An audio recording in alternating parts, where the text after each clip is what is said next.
We begin at the keys to spiritual power, where intimacy with the divine meets the precision of law. And as Emmet Fox showed, this is where the deeper meaning unfolds. No trumpets, no spectacle, only a quiet certainty. Prayer is not an ornament to life. It is the living connection by which life returns to its source. You do not beg electricity to be electricity. You complete the circuit and light appears.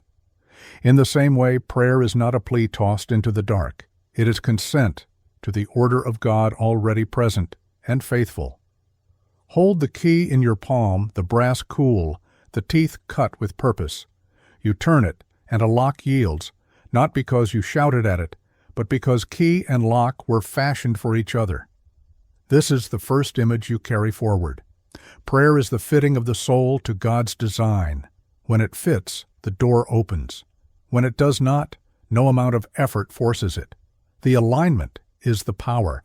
Prayer is union with God, acting as law. The day does not need your permission to dawn. It requires only that you open the blinds. So too with prayer. The presence of God is constant. What changes is our willingness to let the inner room be lit. There are seasons when the world presses hard and the mind contracts around its troubles. In those hours, the key seems small, yet precisely then, the act of turning it matters most. The door may not fly wide. Often it opens on steady hinges, and a modest beam crosses the floor. It is enough to begin again. There are nights when words feel brittle, and the inner room seems emptied of warmth. Many turn away then, thinking the silence proves abandonment. The mystics knew better. They walked through silence until silence became a sanctuary. They learned that the absence of sensation is not the absence of God. It is often the preparation for deeper seeing. The lesson holds today. Do not measure prayer by fireworks.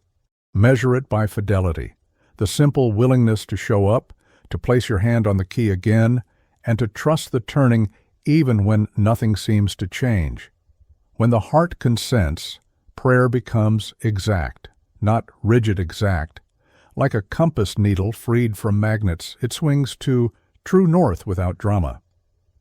Ordinary hours begin to arrange themselves around a quiet center.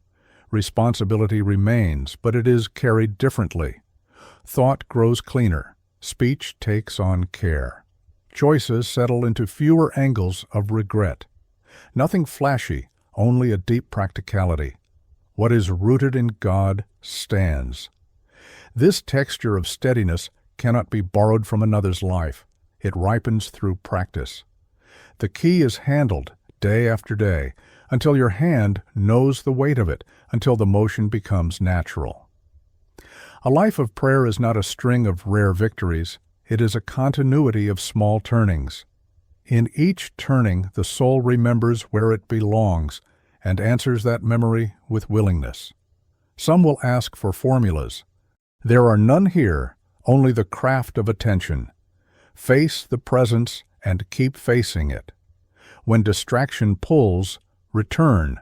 When haste tightens the chest, slow.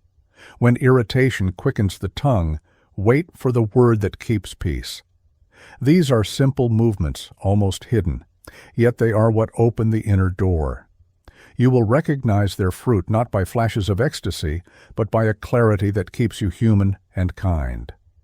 The metaphor of the key is not a charm. It refuses superstition. A key works because it is cut to a pattern. The soul's key works because it is shaped by surrender. Where the will softens, the pattern deepens. Where control hardens, the pattern blurs. Control is loud. Communion is quiet. Control tries to bend law to desire. Communion yields desire to law. In that yielding, power does not vanish. It intensifies, freed from the strain of self and aligned with the strength of God. This is why prayer belongs as much to the workshop and the kitchen as to the chapel. The same turning that opens the inner door at dawn can steady the hand at noon. The rhythm transfers. A brief pause before a difficult conversation, a silent assent before signing a contract, a breath given to gratitude while doing repetitive work. These are not theatrical gestures. They are ways of carrying the key on your person, of keeping access close. What begins in stillness continues as presence in motion. You might wonder whether science and law diminish tenderness. They do not. They honor it. The reliability of prayer is the tenderness, the assurance that when the soul aligns, certain fruits appear with dependable quiet. Peace does not arrive as a spectacle. It takes its seat and stays. Wisdom does not shout. It leans in and names the next right thing. Courage does not swell. It steadies. This is law in the most human sense, predictable, because it is true, gentle, because it is from God. Let the image conclude where it began, in the hand and the lock. The door you open is not an escape from the world, but an entrance into it under a clearer light. Work remains. Sorrow will visit. Joy will too. The difference is the center from which you meet them. In that center, prayer is not occasional. It is the air within the room you live in, an atmosphere more than a task. Step into it, again and again, until the step becomes your stride. The key once turned reveals more than a doorway. It reveals a room arranged in order. And so the question arises, what does it mean for thought itself to take on that order? From the recognition that prayer is law, the next step unfolds naturally. If this law is unchanging, then the substance it governs must be thought itself. For it is thought that rises first in the mind before action, thought that precedes word, thought that colors perception. To align thought with divine order is to bring the hidden architecture of your being into resonance with God's own structure. When thought wavers, prayer collapses into noise. When thought steadies, prayer becomes the channel through which the law of spirit flows unhindered. Think of a compass needle. Left to itself, it always swings north, but disturb it with magnets or touch, and it wavers, trembling, unable to settle. Human thought is that needle. It is made to point toward divine north, yet fear, distraction, and ego pull it into tremors. Aligning thought with divine order is not straining to invent holiness. It is allowing the needle to return to its natural direction. Emmet Fox insisted that prayer's science lay exactly here, in the discipline of thought. A scattered mind cannot hold the law steady, but a clear thought anchored in truth carries the full weight of spiritual power. The cause and effect chain becomes clear. Confusion in thought generates confusion in life. Focused alignment produces focused outcomes. Prayer is not a detached ritual floating above this. Prayer is this chain in motion. When Jesus spoke of the single eye filling the whole body with light, he described this principle of thought alignment. A divided eye, like a divided thought, leaves only shadow. Now, what does it mean practically to align thought with divine order? Begin not with a flood of words, but with a clearing. You quiet the surface chatter, just as one would smooth the soil before planting. In that silence, choose a single thought, a truth reflective of God's nature. Perhaps, God is order, and I am within that order. Hold it steadily, not frantically, not in haste, but with calm insistence. This is not self-hypnosis. It is not repetition for comfort. It is the reorientation of the compass needle. One small example illustrates the point. A woman found herself constantly saying, "I'm overwhelmed, I can't cope." The thought was sincere, but it was also misaligned. Her prayer life echoed the same cry, "Lord, help me, I can't do this." But after reading Fox, she shifted the axis. God's strength is present in me now. At first the words felt foreign, yet as she persisted, her thought settled. And as it did, she noticed decisions that once paralyzed her became clearer, responsibilities lighter. The outer circumstances had not instantly changed, but her inner compass no longer spun in panic. This was alignment at work. To align is not to fabricate, it is to agree. You do not force the river to flow. You agree with its current. The pitfall many fall into is imagining that prayer alignment means denying reality, pretending problems do not exist. That is not alignment, that is avoidance. True alignment faces the fact but places the fact within divine order. To say, this illness is present, but God's life is greater, is alignment. To say, this loss hurts, but God's love holds me, is alignment. The fact remains, but its weight shifts in the presence of order. And here arises a reflective question.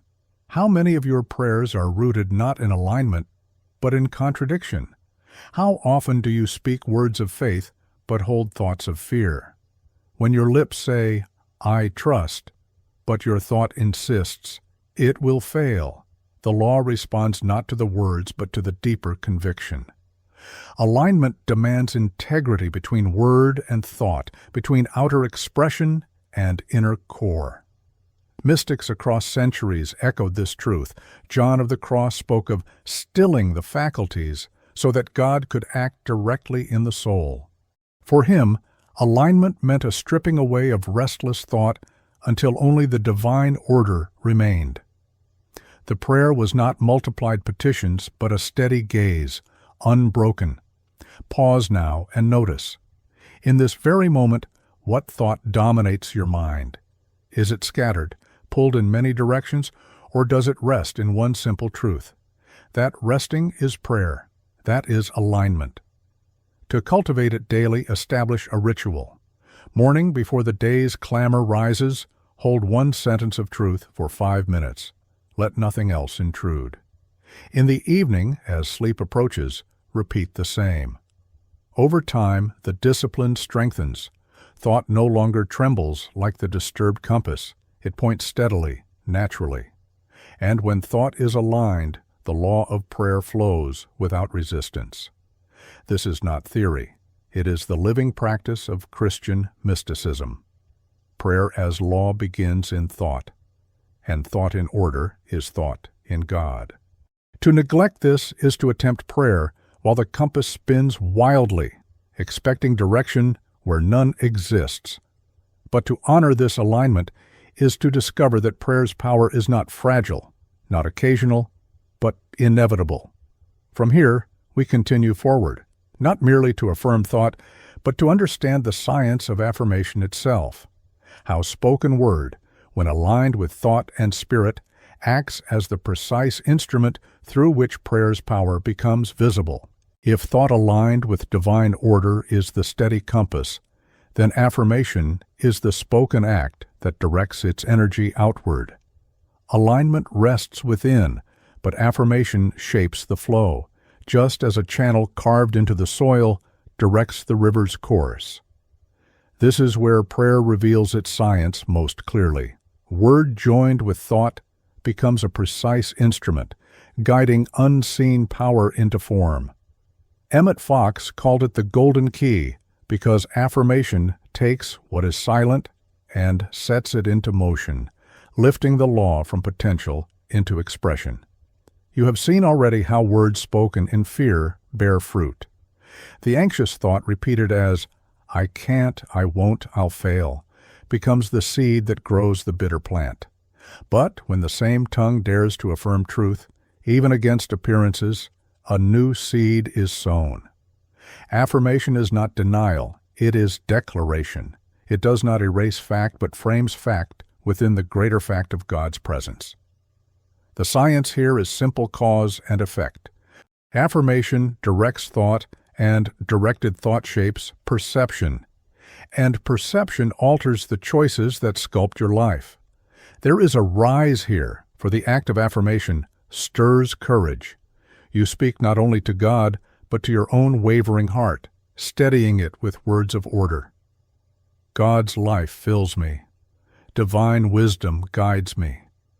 At first the words feel fragile, spoken into silence with little reply.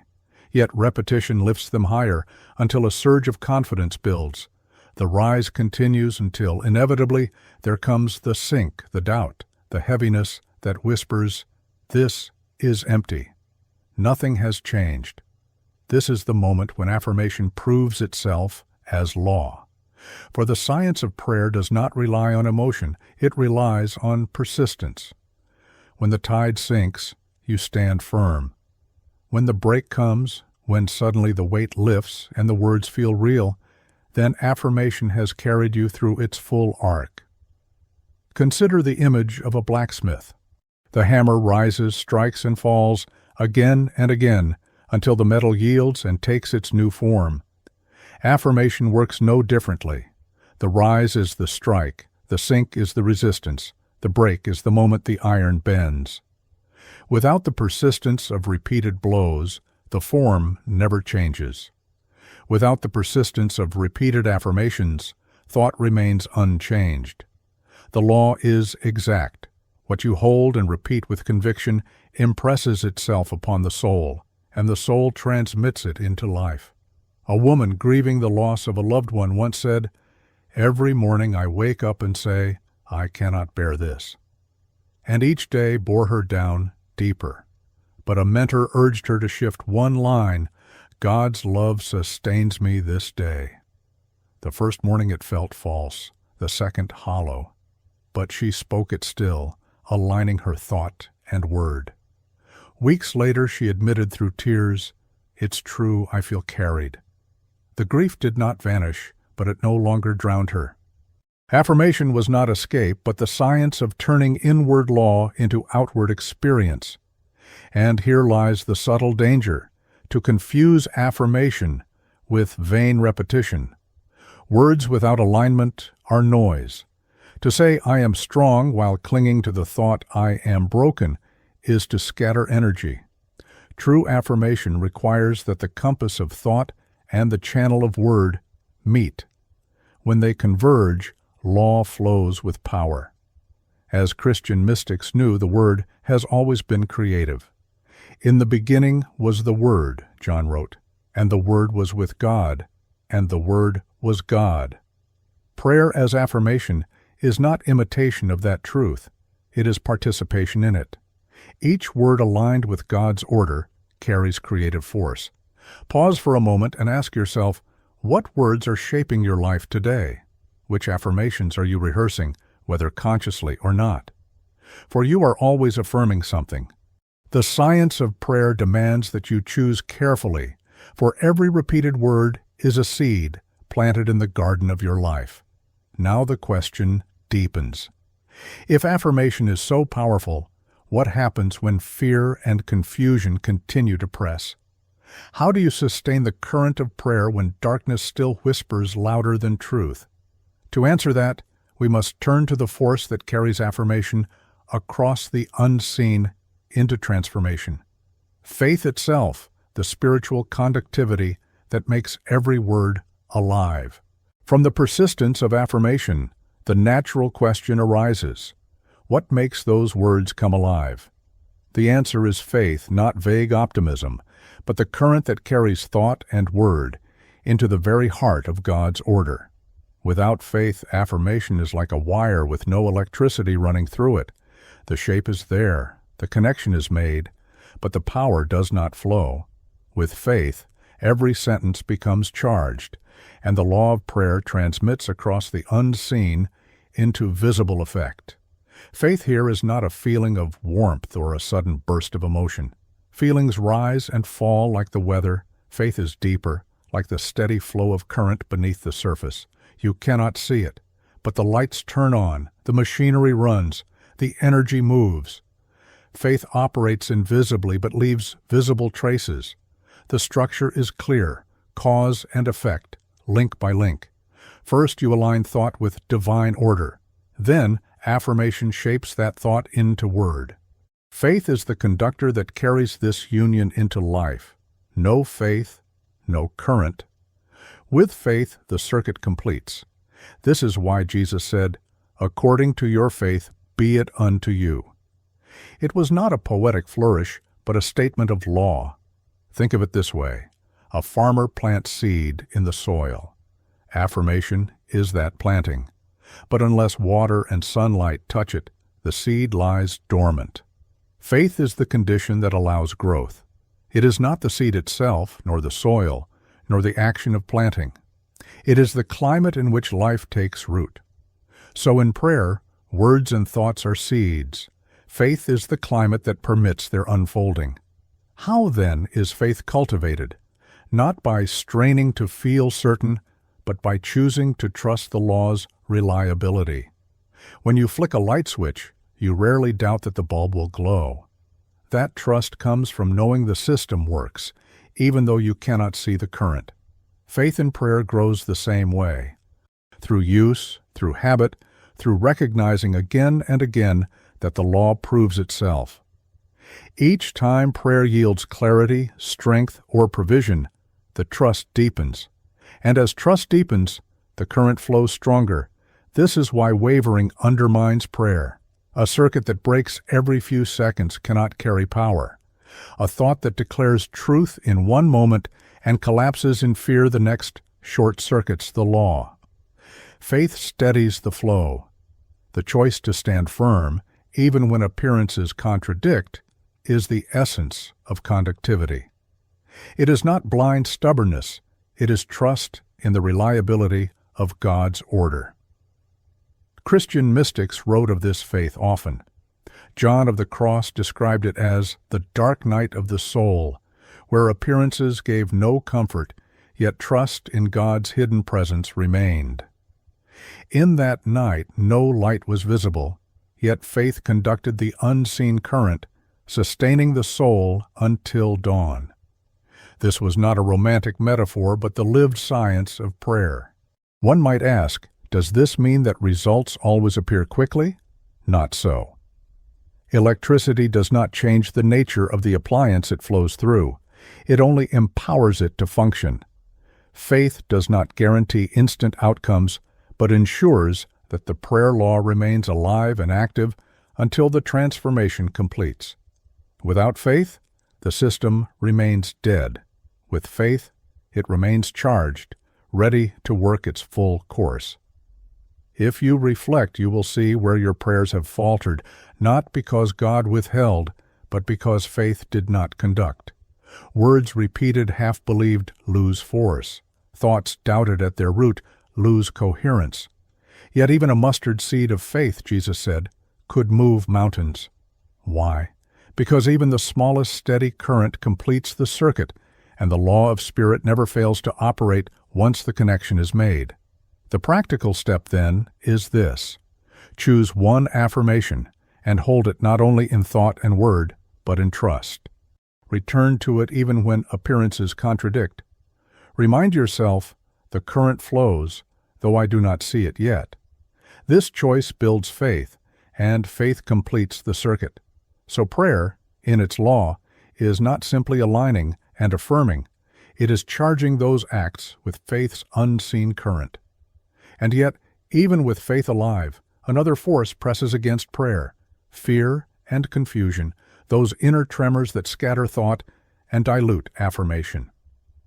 The next movement of our journey must face this head-on, for until fear is replaced with clarity, prayer cannot root deeply. If faith is the current that makes prayer alive, then what happens when fear enters the circuit? The power falters, the light dims, and the current scatters. Fear is not merely an emotion, it is misdirected conviction, a distorted belief that grants power to shadows. To uproot it is not to deny its presence, but to confront its claim, replacing it with disciplined clarity. For prayer is not only spoken truth, it is truth held firmly enough to displace fear's grip. Fear often masquerades as realism. You tell yourself, I'm only being practical, when in truth you are affirming defeat in advance. You imagine you are protecting yourself from disappointment, yet you are writing the script of failure before the scene has begun. This is why Emmet Fox spoke with such boldness. Fear is faith inverted. Whatever you believe in deeply, whether light or shadow, finds expression. So prayer demands that you replace fear not with vague comfort, but with clarity grounded in divine law. Picture a room at night. In the dark, shapes on the wall appear menacing. A coat on a chair looks like an intruder. A branch outside the window becomes a claw. Fear is not the presence of threat, but the absence of light. Switch on the lamp, and the clarity dispels the terror instantly. This is the science of prayer. Clarity replaces fear the way light replaces darkness. You do not fight the shadows, you simply turn on the light. One man facing illness repeated to himself, "This is the end. Nothing can change." The fear was so constant that it became his daily prayer, a grim litany.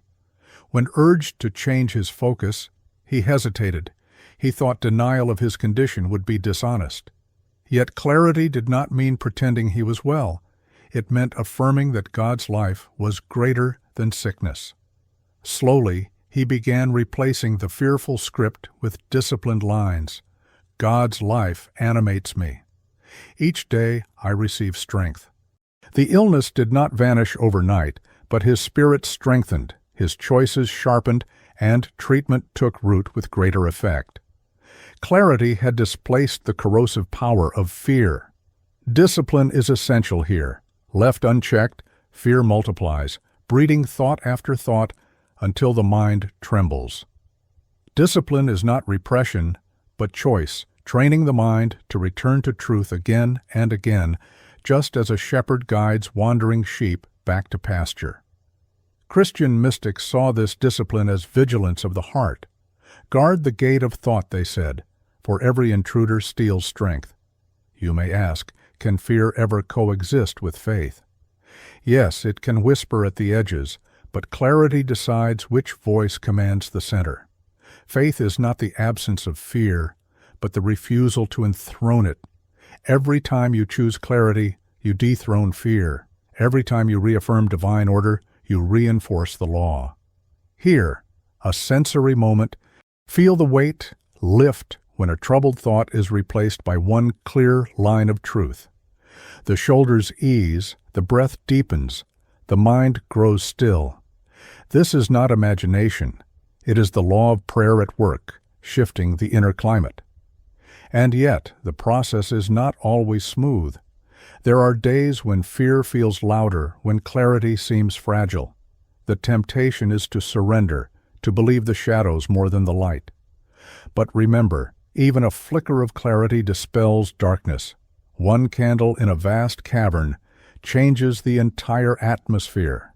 Do not underestimate the power of a single disciplined affirmation held with integrity. If prayer is law, then fear is not an equal rival.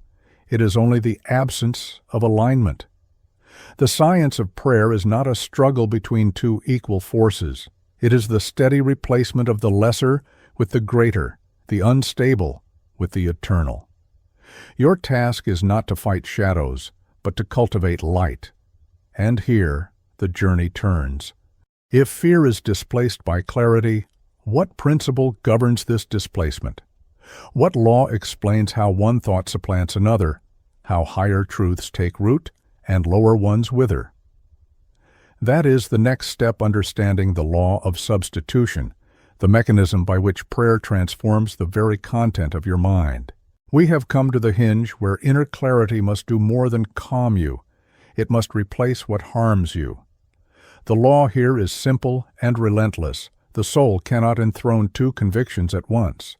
One takes the seat, the other must stand outside. Substitution is not nicety. It is how prayer becomes architecture, brick after brick, until a new house stands where the ruin once stood. One governing line holds the center. The mind cannot keep two masters. Think of smoke in a closed room. You do not argue with it. You open a window and let the wind through. Fresh air does not win by debate. It wins by entering. In the same way, higher truth does not wrestle forever with the old story. It enters, and the old story has nowhere to breathe.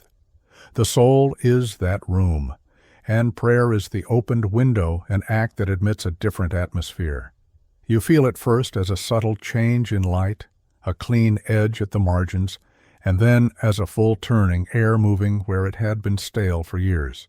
At the beginning, the arc rises. You try the exchange deliberately, a sentence for a sentence, a gaze for a gaze. I am always late, for divine order governs my hours. I break every good thing, for Christ's life steadies what I touch. The body hears before belief has caught up. Breath settles, the shoulders drop, the ground seems nearer. There is lift in this opening, like a tide that has been hesitating at the line and now decides to come in. You sense that you have agency you had forgotten, not the tight fist of control, but the calmer choosing that leaves oxygen for the spirit to work. The sink follows, as it must when old grooves claim their dues. The familiar phrase returns with its heavy authority.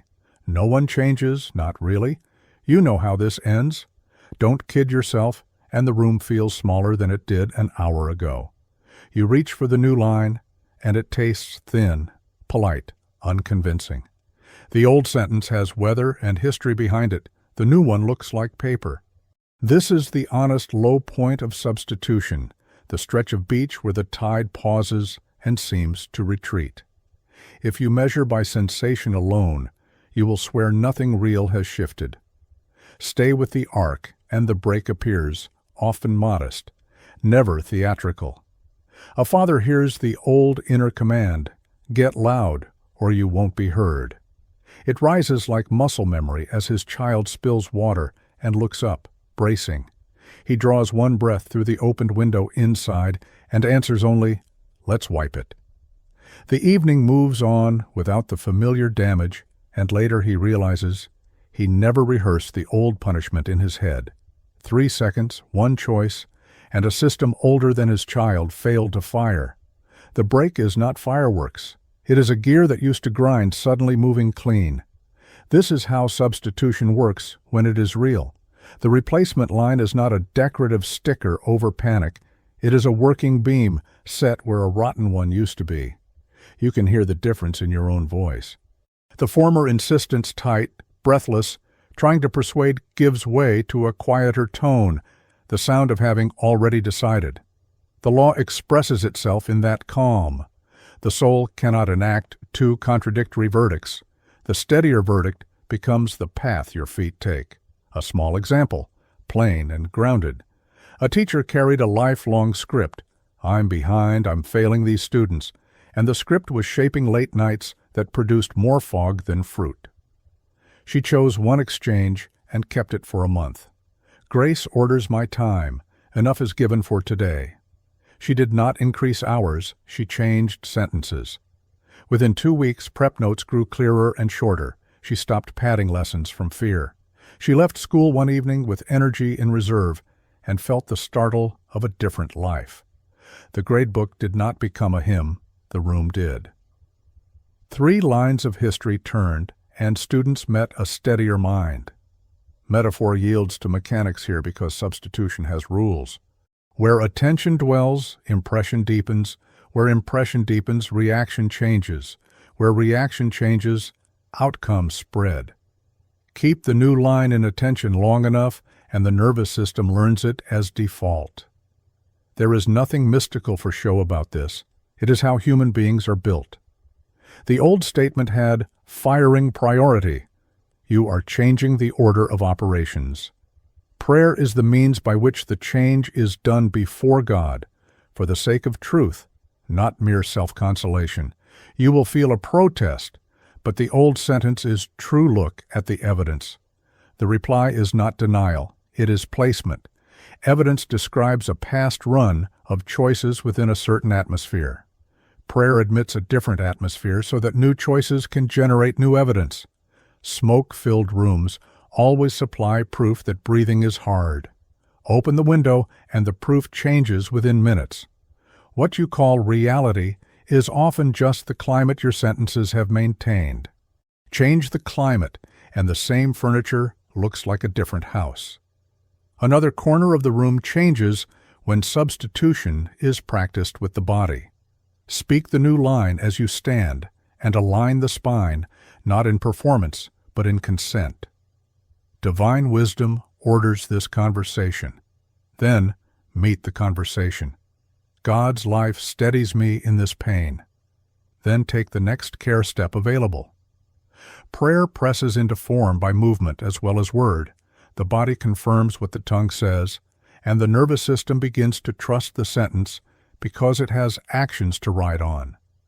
There is a temptation to hoard exchanges, 10 new lines in 1 week, 20 next, hoping for speed through volume. Keep it narrower. 1 or 2 lines held long enough to become reflex will outperform a dozen recited like slogans. Substitution gains authority by depth, not breadth. The room does not need every window thrown open at once. It needs the chosen window opened wide and kept open morning and night until the air turns over fully. You will know substitution is becoming law in you when the old sentence returns and feels less like a command and more like an option you do not have to take. The thought still knocks, but your hand does not reach for the latch. Authority has shifted, jurisdiction has changed. And you did not bully yourself into it. You consented to a truer atmosphere until the old could no longer breathe there. Hold this single crisp line where all the pages condense. What is truly held displaces what is falsely held. Not by violence, by presence, not by shouting, by staying. That is why the dead feeling that visits midway when the new line seems to do nothing is not a verdict. It is the hour just before the room admits that the air has changed. Let the window remain open. The story must continue because a new sentence does not keep itself. Rooms close again when no one tends them.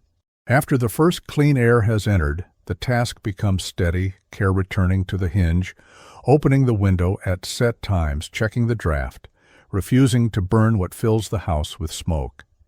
In the language of practice, that is persistence and exactness, a rhythm you can keep on bad days, a clarity of wording that does not blur at the edges. We turn there next, so that the change you have begun will not evaporate into memory, but will set like mortar and hold. The movement from substitution naturally leads into persistence, for one exchange of thought is never enough to ingrain new order. The human mind, like soil, receives many seeds. One planted truth will not prevail if it is left unattended while weeds grow wild. Substitution is the planting, persistence is the cultivation, and exactness is the care with which you tend each row. Prayer as science and law demands this discipline, for without it, the work dissolves into fragments, a moment of clarity soon swallowed by the habits of fear. Think of how a craftsman shapes stone. The first chisel strike does not reveal the statue, it only cracks the surface. Many blows, precisely aimed, release the form hidden within. Prayer functions in the same way. Each affirmation, each aligned thought, each moment of faith is a chisel strike. Alone, it seems small. Repeated, it reveals the design of God within your life. Persistence is not stubborn repetition for its own sake. It is the method by which the inner law impresses itself fully into outer form. Logic makes this necessity clear. Thought creates habit, habit creates character, and character directs destiny. If your thought shifts once but returns to its old groove, the law follows the old pattern. Only through steady persistence does a new groove form, carving a channel for spirit's current to flow unhindered. Exactness matters because vague repetition cannot carve deeply. The mind must not only repeat, but repeat with clarity, with intention. A line spoken half-heartedly dissipates like mist. A line spoken with focus strikes like fire into the soul. Here lies the difference between persistence and superstition. Superstition repeats words hoping for luck. Persistence repeats words knowing they are law. Superstition waits anxiously for signs. Persistence holds steady, knowing the law is already at work. Emmet Fox warned against scattering energy through restless effort. The science of prayer requires that persistence be calm, exact, and unwavering. Consider the image of a clock pendulum. It swings back and forth, rhythm steady, never frantic, never still. That constancy keeps time. So it is with persistence in prayer, not occasional bursts of effort, but steady, exact movements that keep the soul aligned with divine order. One man, striving to overcome bitterness, chose the line, "God's love works through me." The first week the words felt hollow, even hypocritical, for anger burned hot beneath them. But each day he persisted, speaking them aloud morning and night. He grew weary, tempted to abandon the effort, yet he pressed on. By the second month he noticed subtle changes. He paused longer before speaking harshly. He felt twinges of compassion, even for those who had wronged him. By the third month, bitterness no longer controlled him. Persistence and exactness had shifted the soil of his heart. Christian mystics called this practice recollection. Teresa of Avila described the soul as a castle with many rooms. To persist in prayer was to remain at the center, returning again and again to the chamber where God dwells. Distractions would draw the soul outward, but recollection, the steady return, exact and deliberate, brought it back to union. This was not endless striving, but rhythm, persistence as the heartbeat of prayer. What happens when persistence falters? The circuit breaks, the current flickers, the old pattern reasserts itself. You may notice days when prayer feels dry, where the words no longer stir faith. The temptation is to abandon the practice, to assume it has lost its power. But recall the craftsman. If he stops chiseling midway, the statue remains trapped in stone. The science of prayer requires persistence through dry seasons, for it is in those unseen strikes that the deepest shifts occur. Exactness sharpens persistence. To say vaguely, "Things will get better," is a weak tool.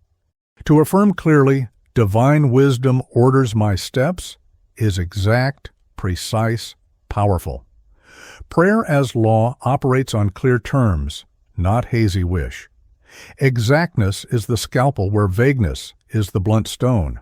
Now pause and trace the sequence so far: law, alignment, affirmation, faith, clarity, substitution, and now persistence.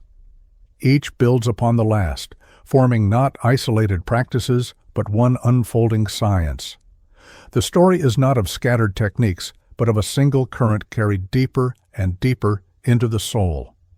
You began with the recognition that prayer is law, and now you see that law demands persistence and exactness.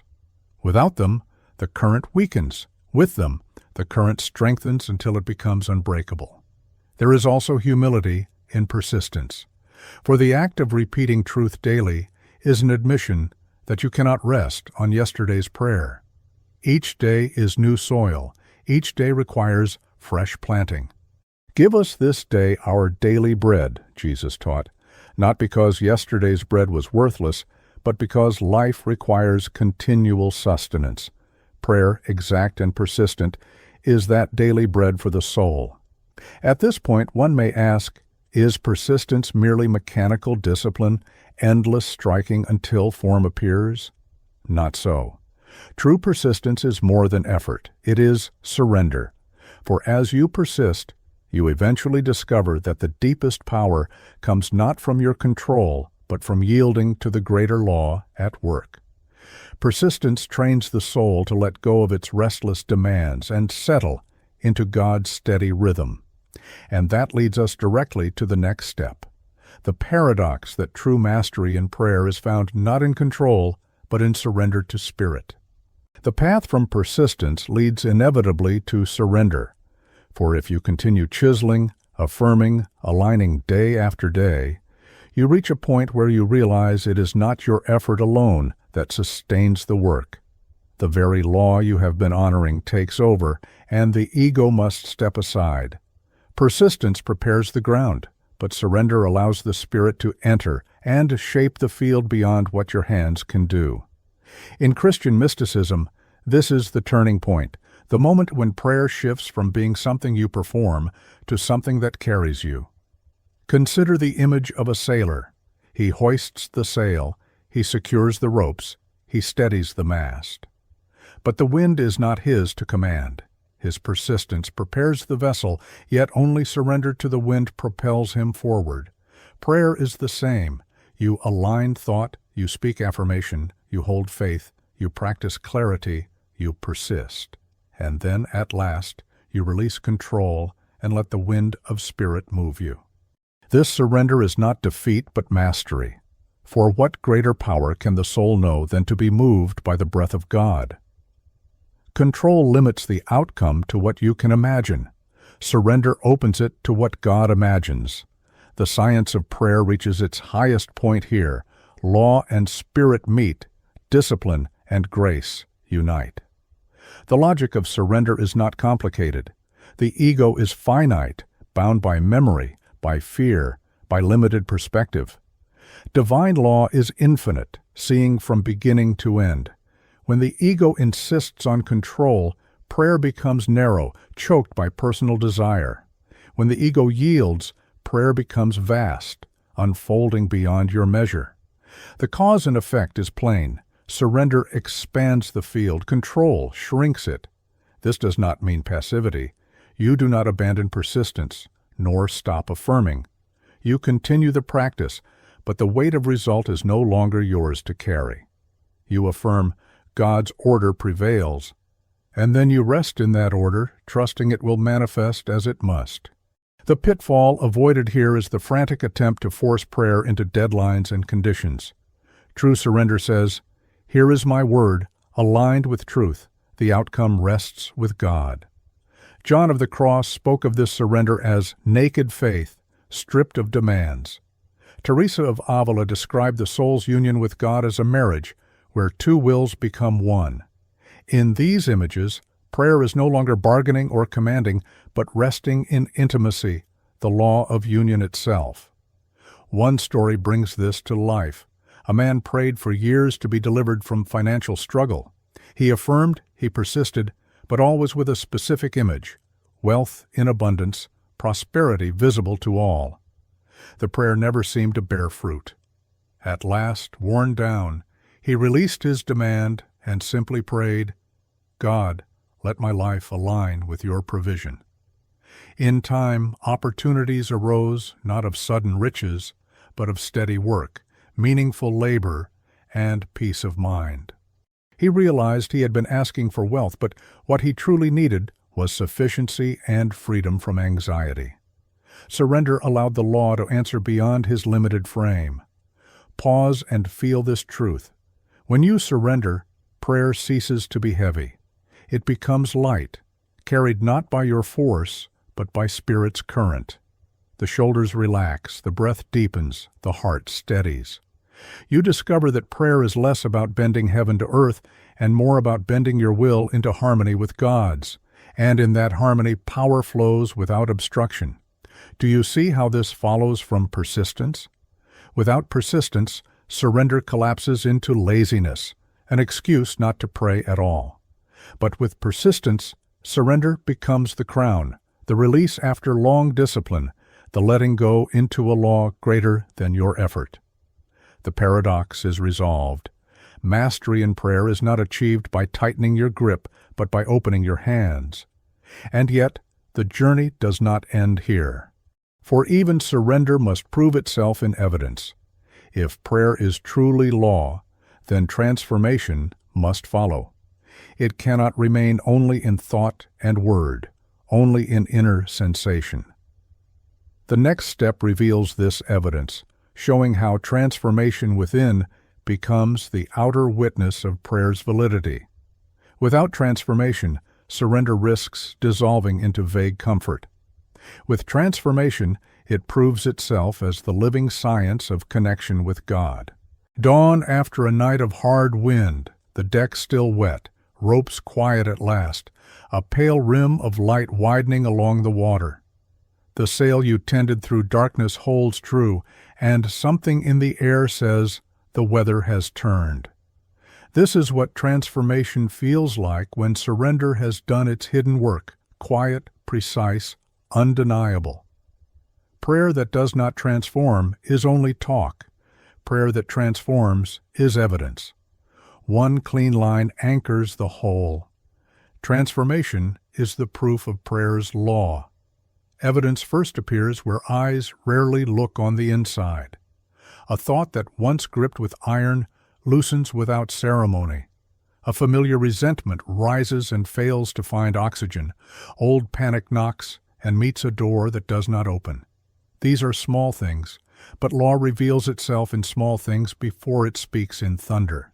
The seed does not shout as it breaks. It pushes, quietly, until the soil gives way.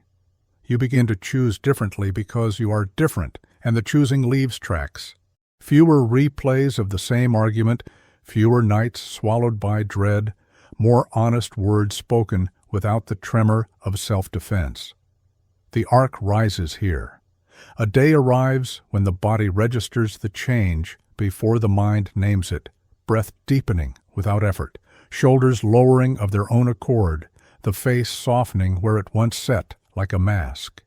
You notice how conversations bend toward repair instead of proof. Work becomes cleaner, not because tasks shrink, but because confusion no longer multiplies each decision. You return a message you would have postponed. You apologize once, sincerely, without the old ledger of grievances. The pattern of your days shifts a few degrees, and those few degrees given time alter the coastline of your life. Then the sink. The dead feeling that Emmet Fox named visits without warning prayer feels like a dull instrument, surrender like an old story, the inner sky like a flat slate. Nothing stirs. You stand in the kitchen with your hands on the counter and think, I'm fooling myself. Nothing changes. This is not failure, it is weather. The law has not gone missing, sensation has. In this low tide, memory argues for the old ways. Anger feels vivid again. The quick defense looks sharp. Silence tastes like dust. The temptation is to break the line push, demand, bargain, or walk away from the practice that carried you here. Hold the sink long enough, and the break comes. It rarely announces itself. A mother hears a familiar taunt from within, "You're not enough." And for a split second the old spiral waits. She draws breath, not as technique, but as recognition of presence, and answers inwardly, "God's love holds me." The sentence lands with weight, not dramatic, simply true. She moves through the afternoon without the usual churn. That evening she realizes she never reached for the habit that used to numb the ache. No trumpet, no beam of light, just the quiet tangibility of a different life taking root. The break is evidence the law is working. A micro-story, brief and plain, an executive whose temper had cost him 2 positions begins each commute with one affirmation, "Divine order governs my speech." 3 weeks in, a meeting turns heated. He feels the old surge, the sharp retort forming. It dissolves before it reaches his tongue. He asks one clarifying question, hears the real issue, and the room exhale is audible. 2 lines and 1 breath, and a career's trajectory shifts. Evidence is not always dramatic. Sometimes it is that a grief becomes bearable, not because it shrank, but because love grew stronger around it. Sometimes it is the reappearance of patience with a child, the willingness to be taught by disappointment, the courage to tell the truth where flattery would buy quiet. These are measurable, though no instrument in a lab records them. They are the proper domain of the soul's science, repeatable through practice, confirmable by fruit. You can trace the cause and effect without superstition. Aligned thought narrows the field of noise. Affirmation sets direction. Faith carries the current.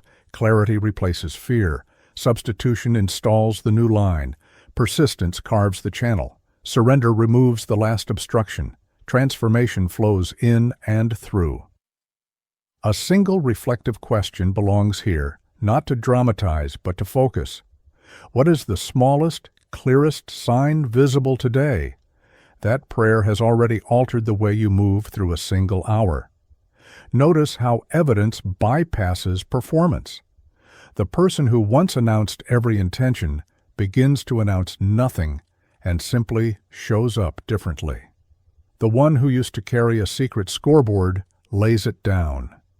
The silence that follows is not emptiness, it is room for God. In Christian mysticism, this is called fruit charity that is patient and kind, courage that does not need a stage, hope that does not overtalk its case. Fruit is never in a hurry. It ripens. There is a physicality to it. The chest that used to tighten at the sight of a name on your screen stays open. Food tastes clean again. Street sounds that once grated become part of a wider music. Sleep comes nearer. None of this proves that circumstances have turned to your liking. Much of life remains untamed. But prayer's law manifests first as capacity, the strength to stand where you once collapsed, the tenderness to bend where you once broke others, the steadiness to do the next small right thing without applause. Capacity is transformation made practical. Skeptics will ask for spectacle, changed bank statements, headlines, the dramatic reversal. Sometimes those arrive, often they do not, or not on schedule. The science of prayer does not promise theatrics. It promises alignment and the consequences of alignment. And yet, given time, even the outer world begins to echo the inner shifts. The call you dreaded goes better than feared. The unexpected help appears, not as rescue, but as partnership. The door you kept kicking swings open when you stop kicking and use the key you already carry. Evidence accumulates, modest and stubborn, and the life that once felt like a maze begins to reveal its pathways. Hold close the simplest verification. You are less at war with reality, not passive awake, not numbed present. Acceptance here is not resignation. It is trust that God's order can be met without the theater of control. From that trust, different actions emerge, fewer dramatic gestures, more faithful steps. The neighbor is helped, the invoice is paid, the apology is made, the prayer is lived rather than recited. The arc completes itself. Rise in early signs of new life, sink into the gray where nothing moves, break into the quiet clarity of changed capacity and visible fruit. In that sequence, the soul learns to stop demanding proof on its terms and to recognize evidence on God's subtle, humane, durable. Emmet Fox would often press this point without ornament. When the thing is done in consciousness, it is done. Wait and work from that fact. The waiting is not idle, the working not frantic. Together they anchor a new way of being. What follows from evidence is responsibility. Once transformation appears even in small beginnings, the calling is to keep it alive, not as a project forever under construction, but as a state of awareness that naturally maintains itself when tended. The journey, therefore, turns toward constancy, living prayer not as event or emergency measure, but as atmosphere, a clear attention that abides through noise, choice, and change. How to sustain that atmosphere without strain is our final movement. Prayer sustained as atmosphere changes how a life is lived, because attention becomes the quiet engine of every choice. Not an event, not a last resort, not a theatrical hour set apart from the day prayer becomes the field in which the day unfolds. A single line can hold the direction. Living prayer is clear attention to God, kept through ordinary acts. From here the work is maintenance, gentle and exact, so the current that carried us through transformation remained steady without strain. Begin with rhythm rather than intensity. 3 brief pauses mark the day like small hinges on a wide door, upon waking, at midday, and before sleep. At each hinge, return to one sentence already proven in you. Divine order governs my steps, or thy presence is my strength, or Emmet Fox's golden key, turning the mind Godward without wrestling the problem. 30 seconds is enough. This is not retreat. It is calibration, like the craftsman checking the plumb line before laying the next brick. Attention returns to center. The hands return to work. A second practice keeps the atmosphere clear, the breath prayer. Inhale a name or attribute, Christ light, and exhale a consent, be my life. 2 or 3 cycles before a meeting, while waiting at a crosswalk, standing at the sink. No one sees. Everything shifts. The body learns the feel of consent, and consent becomes reflex. The logic is plain. Attention shapes perception. Perception shapes choices. Choices shape character. Keep attention true, and the rest follows its line. You are not angling for special states. You are building reliability. Constancy does not mean rigidity. The soul breathes. Some hours invite silence. Others invite a spoken sentence. Others still invite simple service, washing a cup, answering a message promptly, making the bed without the old argument. These acts are not holy because they are unusual. They are holy because attention is present while they are done. Brother Lawrence called this practicing the presence, and the kitchen became a chapel without changing its shelves. In the same way, the workstation, the bus seat, the checkout line become places of communion. There is a simple evening exam that keeps the atmosphere from clouding. Sit quietly and ask 2 brief questions. Where today did I cooperate with God's order? Where did I resist? Name 1 instance of each without drama. Give thanks for the first. For the second, substitute right there. Tomorrow, I choose light. No self-indictment, no speeches. Record a single line if it helps. Small, consistent substitutions prevent the old current from reclaiming ground. The exam is not scorekeeping. It is eyesight for the heart, clearing the lens so tomorrow's choices are cleaner. You may notice a temptation to measure everything by feelings again. Was I moved? Did I feel close? Feelings are welcome, not required. A steady lamp is better than bright flashes that leave a room darker when they end. Let the lamp burn. When weariness comes, reduce words, not attention. When dryness comes, reduce evaluation, not practice. The atmosphere remains even when weather shifts. A violin holds pitch, not by straining, but by being tuned. So too the soul, tuned each day by simple fidelity. A sensory moment seals this. Hands warm around a mug in the early light, the window faintly blue, a sentence of truth settling in the chest with the weight of the first sip. Traffic sounds rise later. Emails arrive, demands multiply. The sentence remains. It is not a wall against the world. It is a center within it. You are less impressed by noise, more precise in response.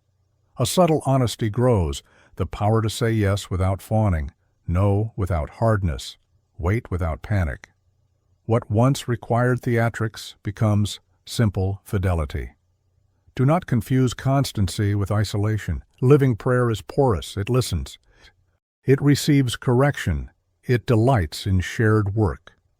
When frustration tightens the room, return to the shared sentence. Divine wisdom orders this conversation. Say it inwardly once and look for the next right question. Often the path opens not by a new argument, but by a new attention. If a reflective question belongs here, it is only this. What one sentence could carry you through the next hour without forcing anything? Choose it now and let it carry you without fuss. Lineage nods like trail markers reassure rather than constrain. The mystics teach watchfulness. Fox points the mind to God at once. The gospel keeps the center on love. Together they describe one life, alert, consenting, fruitful. The fruits do not shout. They accumulate cleaner work, truer speech, steadier courage, quieter rooms, a conscience that pricks quickly and heals quickly.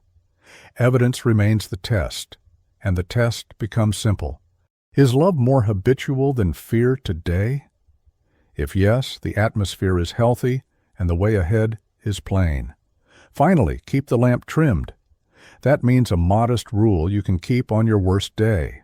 A one-line morning prayer, a breath before tasks, a brief exam at night, and one act of service hidden from applause. Large vows impress and fade, small vows endure and multiply. The soul learns trust in its own follow-through and prayer ceases to be an aspiration and becomes habitat. You stand inside it the way a tree stands inside air. Leaves move, roots deepen. Weather comes and goes. The life remains. So the circle closes without closing in on itself. Law leads to alignment, to affirmation, to faith, to clarity, to substitution, to persistence, to surrender, to transformation, and now to constancy. Nothing separate, nothing ornamental. One continuous attention turned Godward, practiced in sentences and silence and service, until the practice becomes identity. Not escape from the world presence in it, not demand consent, not spectacle fruit. From here the day continues, and prayer continues it. Let the pace soften without fading. Sit where you are, or lie back if that serves you, and feel the weight of the body supported. Nothing to prove, nothing to force. Let the breath arrive and leave unhurried. On the next inhale, welcome this simple line. Thy presence is my strength. On the exhale, consent, be my life. 2 more breaths the same way. Recall one small sign from today or yesterday that points toward life, one moment of patience, one honest sentence, one choice to wait instead of rush. Hold it briefly and give thanks. You are not manufacturing meaning. You are recognizing fruit already on the branch. If grief or worry arises, do not argue with it. Place it gently in the same light. Divine order holds even this, and let the breath continue its slow work. Now, let the mind unclench. The day can keep its own watch. Where you have cooperated with God's order, rest.